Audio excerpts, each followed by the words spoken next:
नमस्कार साथियों, मैं SC. Sharma YouTube channel healing touch acupressure की ओर से आपका हार्दिक स्वागत करता हूं। आज का विषय है वेद वन पार्क का सामूहिक भ्रमण। सीनियर सिटीजन वेलफेयर कमेटी कार्यकारिणी समिति ने 9 जुलाई को अपनी एक बैठक में ये निर्णय किया कि सेक्टर 78 नोएडा स्थित वेद वन पार्क का सामूहिक भ्रमण किया जाए।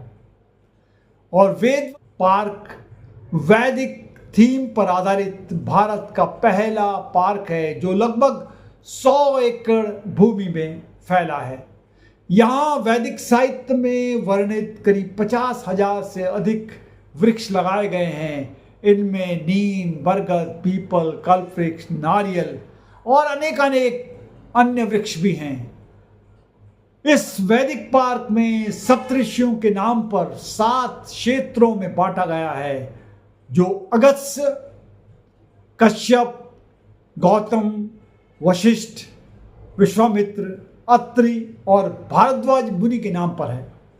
16 जुलाई को भ्रमण संबंधी सूचना आनंदम के व्हाट्सएप ग्रुप में डाल दी गई थी, जिसमें पूरा कार्यक्रम विस्तार से बता दिया गया था।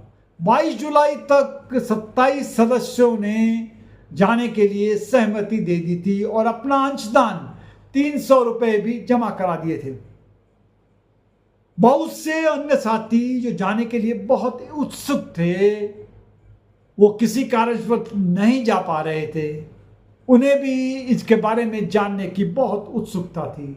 तो दिनांक 26 जुलाई 2024 को शाम को 5 बजे करीब हम आनंदम भवन में एकत्र हो गए थे और यहाँ से हमारी यात्रा शुरू होनी थी। वेदवन पार्क इंदिरापुरम से केवल कुछ ही किलोमीटर की दूरी पर है। अपने साथियों ने 5 कप अपनी कारें कर 5:30 बजे तक हम वेदवन के लिए निकल चुके थे और गाड़ियों की वहां पहुंचने के बाद गाड़ियों की पार्किंग भी वेदवन के प्रांगण में ही थी। वेदों में जिन भी पेड़ों और पौधों का महत्व के बारे में बताया गया है, जिन पेड़ों का उपयोग धार्मिक अनुष्ठान, हवन और यज्ञ के लिए किया जाता है, उन्हें भी यहाँ लगाया गया है। पेड़ों में अशोक, चंदन, रीठा, आंवला, गूगल, पारिजात, बेल, केला, मंदार, अर्जुन, बेर और इमली के वृक्ष भी शामिल हैं।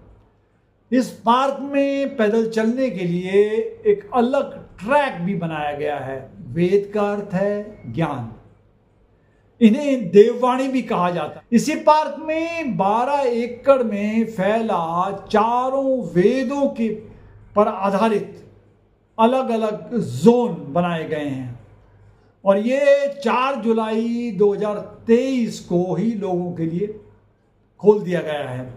यहाँ ऋग्वेद, यजुर्वेद, सामवेद और अथर्ववेद को पार्क की दीवारों पर भित्ति चित्रों और मूर्तियों के रूप में दर्शाया गया है। ऋग्वेद प्रथम वेद है, इसमें ज्ञान है। ये अग्नि ऋषि से जुड़ा हुआ है। ऋग्वेद में 10,599 मंत्र हैं। यह सबसे प्राचीन और प्रथम वेद है। द्वितीय वेद यजुर्वेद है। यह कर्मकांड से संबंधित है। इस वायु ऋषि के से जुड़ा है।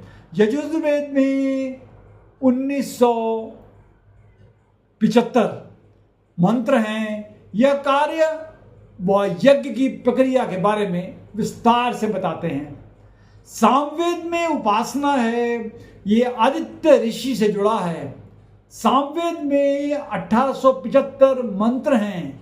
इसमें संगीत के सुरों के बारे में भी विस्तार से बताया गया है। चौथा वेद अथर्ववेद है जो विज्ञान से संबंधित है। यह अंगिरा ऋषि से जुड़ा है। अथर्ववेद में 5977 मंत्र हैं। इसमें गुण, धर्म, आरोग्य, यंत्र के बारे में जानकारी दी गई है। अथर्ववेद में गणित, विज्ञान, आयुर्वेद, समाजशास्त्र, कृषि विज्ञान आदि के बारे में भी विस्तार से बताया गया है। वेद हमारे पौराणिक ग्रंथ हैं और इन ग्रंथों को श्रुति यानी सुना हुआ ज्ञान या स्मृति भी कहा जाता है। वेदों को समझने के लिए ग्रंथों, उपनिषदों और धार्मिक शास्त्रों का गूढ़ ज्ञान होना आवश्यक है। वेद वन के पार्क में एक ओपन जिम भी है और एक एम्पी थिएटर की व्यवस्था की गई है, जहां रोजाना 8 बजे से एक लेजर शो का कार्यक्रम होता है और इस आधे घंटे के शो में वेदों और पुराणों के बारे में जानकारी दी जाती है। और ये पार्क हर रोज सुबह 9 बजे से रात्रि 9 बजे तक खुला रहता है। इस एम्पलीफायर थिएटर में बैठकर यह फिल्म देखी जा सकती है। यहाँ सप्तऋषियों से जुड़े खूबसूरत पार्क हैं और ऋषियों के बारे में विस्तार से जानकारी दी गई है। एक म्यूजिकल फाउंटेन भी हैं और ये फव्वारे हैं जिसमें जगमगाती रोशनी में रात को बहुत सुंदर प्रतीत होते हैं। पार्क में सप्तऋषियों के जीवन के बारे में घटनाएं स्कल्पचर और आर्ट के माध्यम से बताई गई हैं। उदाहरण के लिए अगस्त्य मुनि के बारे में कहते हैं कि उन्होंने अपनी मंत्र शक्ति से समुद्र का पूरा जल पी लिया था। वेद वन में उनके जीवन की इस घटना को दर्शाया गया है। इसके लिए एक तालाब भी बनाया गया है और अगस्त्य मुनि की कलाकृति भी लगाई गई है। इन ऋषियों को समर्पित देश प्रदेश में ये पहला पार्क है।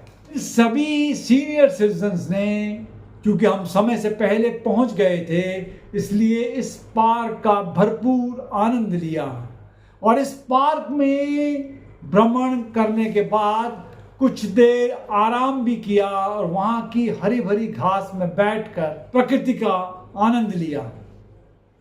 इन कलाकृतियों को करीब से देखा, वेद वाक्यों से परिपूर्ण ग्लोब भी देखा, सुंदर स्कल्पचर में सभी का मन मोह लिया, फिर light and sound laser show का आनंद लिया जिसमें हमें वेदों और पुराणों के बारे में अथाह ज्ञान मिला। वापस लौटते समय राह में सामूहिक भोजन कर वापस इंदिरापुरम लौट आए। हम सभी के लिए वेदवन पार्क का भ्रमण एक यादगार दिन बन गया। अगर यह वीडियो अच्छा लगा हो तो कृपया लाइक, शेयर और सब्सक्राइब जरूर करें।